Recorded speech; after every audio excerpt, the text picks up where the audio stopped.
Let's talk about something heavy, but inescapably real: existential dread. That deep, unsettling feeling when you start questioning everything. Why am I here? What's the point of life? Does anything actually matter? If you've ever found yourself spiraling down that mental rabbit hole, you're not alone. This feeling is as old as human thought itself. At its core, existential dread is the realization that life doesn't come with a pre-packaged meaning. There's no built-in manual for what we're supposed to do or why we're even here. For some, that's liberating. For others, it's terrifying. And honestly, for most of us, it's a mix of both. The weight of the absurd. The absurdity of life, that's the phrase that gets tossed around a lot when we talk about this. Imagine a universe that stretches infinitely in every direction, vast beyond comprehension, filled with billions of galaxies, each containing billions of stars. And here we are, tiny conscious beings, worrying about taxes, relationships, careers, and what to watch on Netflix. It's bizarre when you think about it. French philosopher Albert Camus captured this beautifully in his essay, The Myth of Sisyphus. He compared human life to the Greek myth of Sisyphus, a man condemned by the gods to roll a boulder up a hill, only to watch it roll back down forever. That's us, Camus says. We live, we work, we seek meaning, we die. Over and over, people go through the same cycles. The absurd part: we desperately search for meaning in a universe that doesn't inherently provide one. Why does this even matter? You might be thinking, okay, but why should I care? Well, existential dread isn't just some abstract philosophical concept. It manifests in real, tangible ways. It can hit you at 3 a.m. when you suddenly feel a sense of meaningless void creeping in. It can show up in the middle of your day when you wonder why you're doing what you're doing. It can lead to deep anxiety, depression, or even a kind of numb detachment from life. At the same time, it can also be the key to something profound: growth. Because once we confront the void, we're left with an incredible question. If life has no inherent meaning, then what do I do with it? That's where things get interesting. Why this guide exists. The goal here isn't to magically erase existential dread. That's not possible, and honestly, it wouldn't even be desirable. But we can learn how to live alongside it, how to navigate the absurd with curiosity instead of fear. In the sections ahead, we'll look at different ways to cope, through philosophy, creative expression, mindfulness, humor, and the simple yet profound act of embracing the moment. Existential dread is a part of being human, but so is the ability to laugh, love, and create meaning in the face of it. Let's dive in. Let's get real. What exactly is existential dread? Why does it hit us so hard, and where does it come from? Existential dread isn't just a passing worry or a bad day. It's a deep, often unsettling realization that life doesn't come with inherent meaning. It's the moment when you recognize that the universe doesn't need you, that you are one tiny, temporary being in an incomprehensibly vast cosmos, and that one day, sooner or later, you won't exist anymore. It's the feeling of standing on the edge of an abyss, staring into the unknown, and realizing there's no clear answer waiting for you. For some, this realization can feel liberating, an open canvas on which they can create their own meaning. But for many, it feels more like a crushing weight, a source of anxiety, and even despair. Why? Because as human beings, we're wired to seek patterns, purpose, and structure. Our brains don't like chaos. And when we come face to face with the absurdity of existence, it can be deeply unsettling. The common triggers of existential dread. Existential dread doesn't just come out of nowhere. It's usually triggered by specific experiences or realizations. Here are some of the most common ones. 1. The awareness of mortality.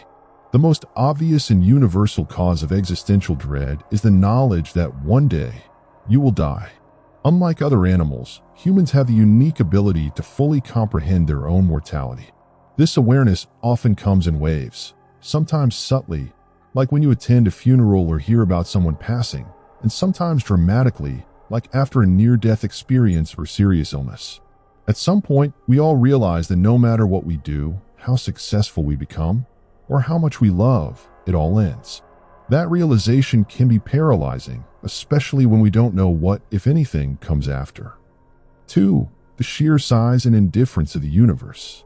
Ever looked up at the night sky and suddenly felt incredibly small? That's existential dread in action. When you truly grasp how enormous the universe is, billions of galaxies, each with billions of stars, stretching infinitely, it's hard not to feel insignificant. The universe existed for billions of years before you were born, and it will go on existing long after you're gone. It doesn't care about your dreams, your struggles, or your worries. This realization can make life feel meaningless, just a random accident of atoms coming together for a brief moment. 3. The lack of objective meaning or purpose. Many of us grow up believing that life has a built-in purpose. Religion, culture, or personal upbringing might tell us that we're here for a reason. But at some point, people start questioning that. What if there is no grand plan? What if life is just a series of random events? This can be terrifying because it forces us to take responsibility for creating our own meaning. If there's no divine script guiding our actions, then what should we do with our time here? 4. The weight of infinite choices. In today's world, we have too many choices. What career should you pursue? Should you get married? Have kids? Move to another country? There's no right answer because no path is objectively better than another. But when faced with infinite possibilities, it's easy to feel paralyzed. Existential dread often creeps in when we realize that every decision we make is, in some way, shaping the only life we have, and there's no undo button. What if we choose wrong? What if we waste our potential? The pressure to get it right can be overwhelming. 5. The realization that everything is temporary. Everything changes. Relationships fade, loved ones pass away, jobs come and go, and even the most beautiful moments are fleeting. This impermanence can make life feel unstable and, at times, meaningless. If nothing lasts forever, why does anything matter? We've talked about what existential dread is and why it happens. Now the big question, how do we deal with it? Throughout history, philosophers have grappled with the absurdity of life and tried to answer the very same questions that might be keeping you up at night. The good news? There's no single right answer. But there are a few different approaches to making peace with the absurdity of existence. Some encourage us to embrace it, others tell us to fight against it, and some suggest we create our own meaning. Let's break them down. 1. Absurdism, accepting the absurd, Albert Camus. One of the most famous approaches to existential dread comes from Albert Camus, a 20th century French philosopher. His answer: accept the absurd and live anyway. Camus argued that life is inherently absurd because humans crave meaning in a universe that doesn't provide one. We want answers, but the universe stays silent. This creates a tension, the absurd, that we have to deal with. Most people respond in one of two ways: desperately searching for meaning, religion, ideology, purpose, falling into nihilism and despair, believing nothing matters. But Camus rejects both. Instead, he says we should acknowledge that life is meaningless, but instead of despairing, we should rebel against that meaninglessness by embracing life anyway. His famous example, the myth of Sisyphus. Sisyphus, in Greek mythology, is cursed to roll a boulder up a hill forever, only to have it roll back down each time he reaches the top. Camus says this is a perfect metaphor for human existence. The task is pointless, yet Sisyphus keeps going. And in that perseverance, in that defiance of the absurd, Camus argues that we can find a strange kind of joy. How to apply absurdism in daily life. Accept that life has no inherent meaning. Don't fight it. Stop searching for ultimate answers. Focus on experience instead.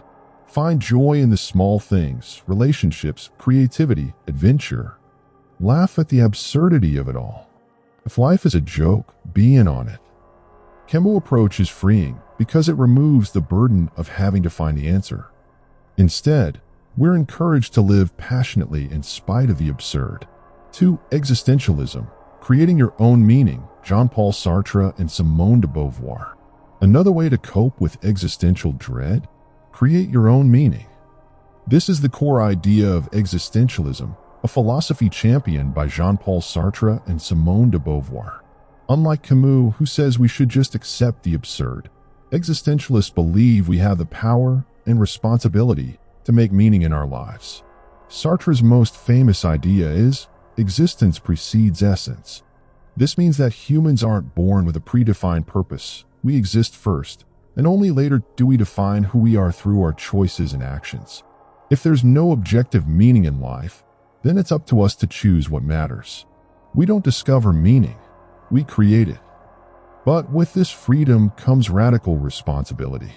Since there's no cosmic blueprint, we have to take full responsibility for our actions. No blaming fate, destiny, or some higher power. It's all on us. How to apply existentialism in daily life. Instead of waiting for meaning to find you, actively create it. Define your values based on what genuinely matters to you. Take responsibility for your choices. Your life is your own project. Live authentically, making decisions that align with your personal truth. This approach can be both liberating and terrifying. There's no guidebook, no fate, no divine plan, just you, your choices, and the meaning you carve out along the way. 3. Nihilism. Destroying meaning. Friedrich Nietzsche. Then there's nihilism, the view that life has no meaning, purpose, or value. It's often seen as the most pessimistic response to existential dread, but it's more complex than that.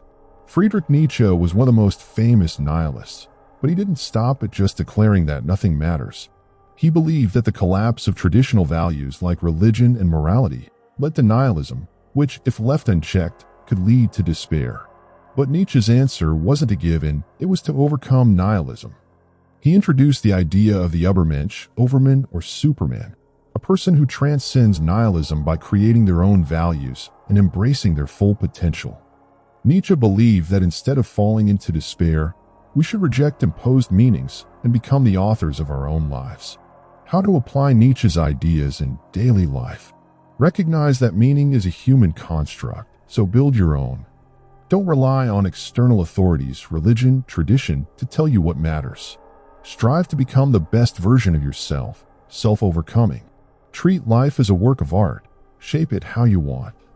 Nietzsche's approach is intense, but pushes us to take ownership of our lives and create meaning on our own terms.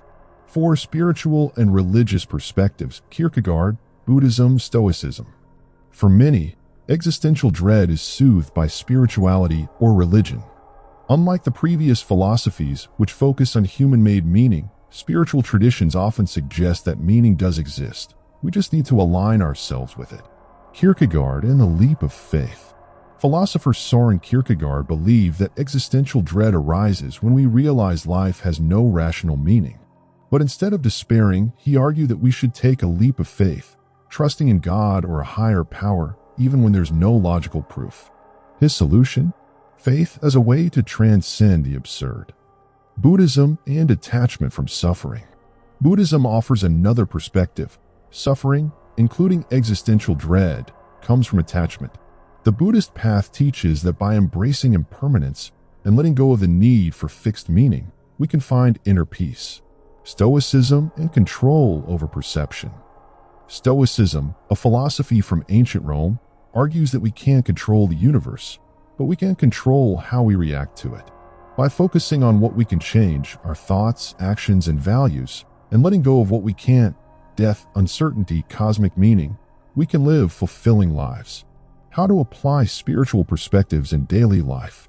If religious, explore faith as a source of meaning.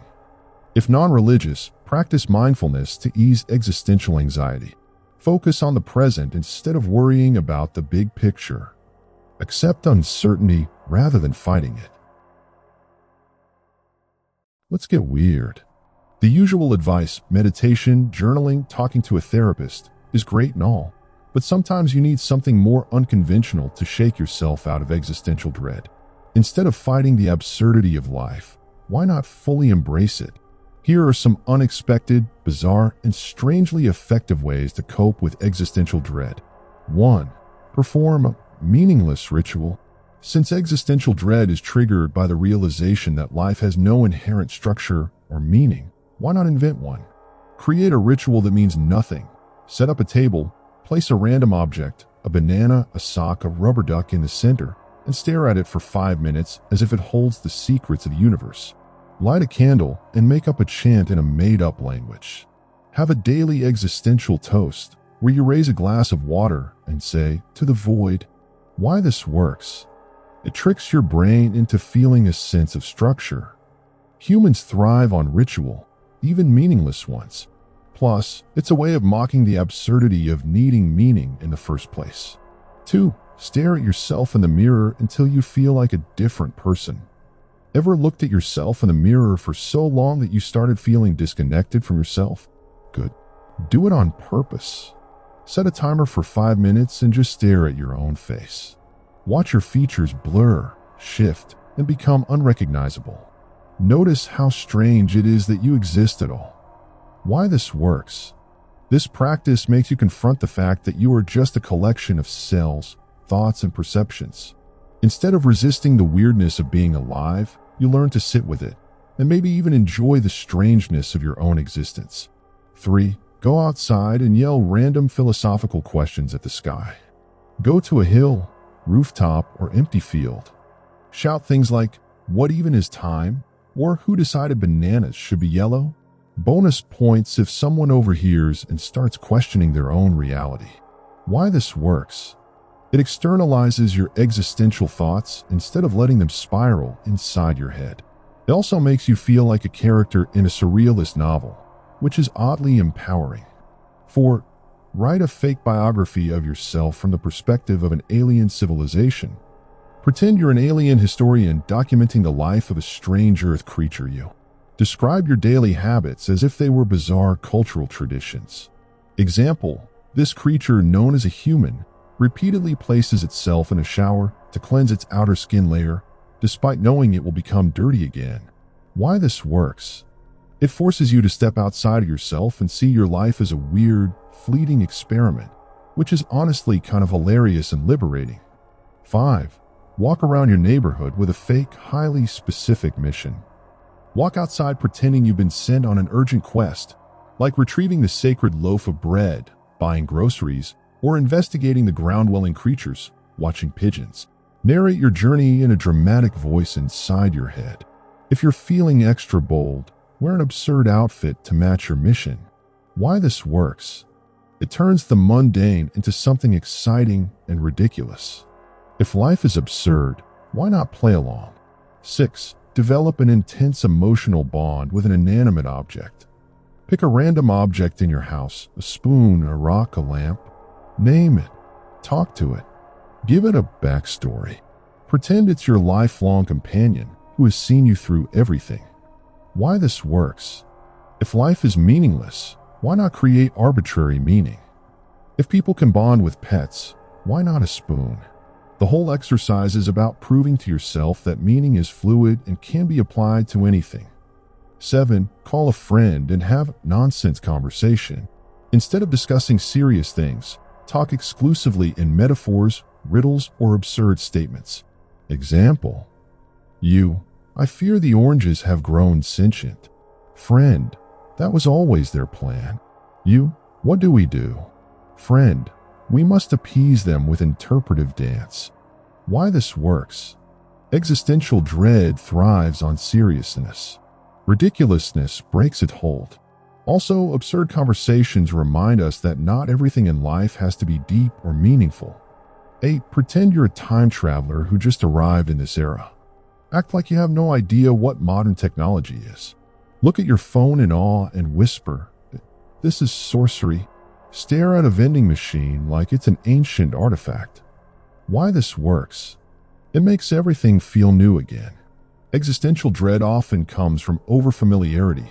Stepping outside your usual perspective makes the world interesting again. 9. Leave mysterious notes for strangers to find. Write cryptic but weirdly motivational messages and leave them in random places. Examples: the pigeons know too much. Stay vigilant. You have already found the answer. Stop looking. Someone somewhere is grateful you exist. Put them inside books at the library, in bathroom stalls, or on cafe tables. Why this works?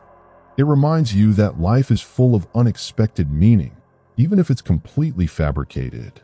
Also, knowing someone else might get a laugh or a moment of confusion adds a sense of playful mystery to your existence. 10.